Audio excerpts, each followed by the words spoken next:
Hello and welcome अस्सलाम वालेकुम guys. आज हम पढ़ेंगे रियासत जम्मू कश्मीर में उर्दू ज़बान की सरकारी हैसियत। रियासत में उर्दू ज़बान अगरचे नहीं थी, लेकिन फ़ारसी ज़बान न चल सकी, जबकि फ़ारसी ज़बान रियासत में सरकारी ज़बान की हैसियत से थी।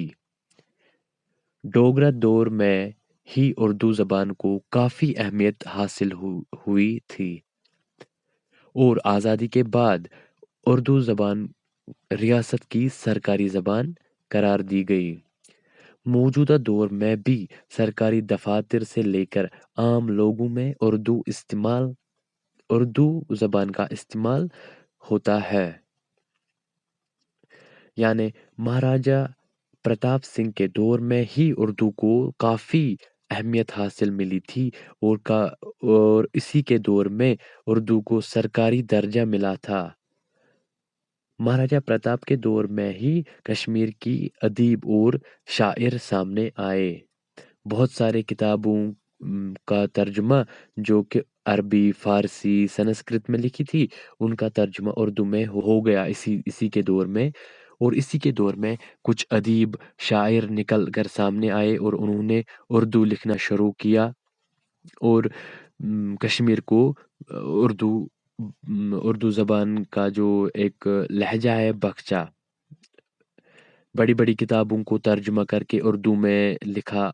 इन अदीबों में हरगोपाल खस्ता का नाम काबिल ज़िक्र है, जिसने गुलदस्ता कश्मीर लिखी, जो कश्मीर में उर्दू की पहली नस्री किताब है। ये याद रखना आप, ये पहली नस्री किताब कौन है, किसने लिखी?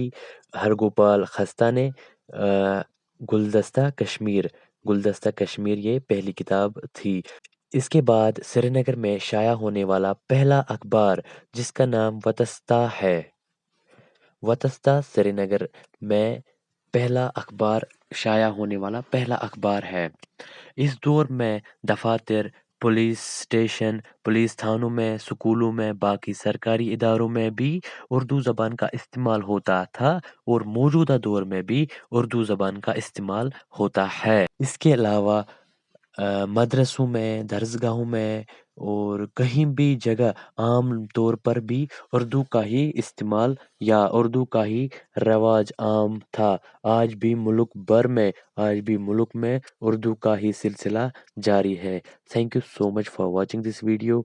होप आपको ये अच्छा लगा होगा। Please like, share, comment and subscribe to my channel. Thank you so much.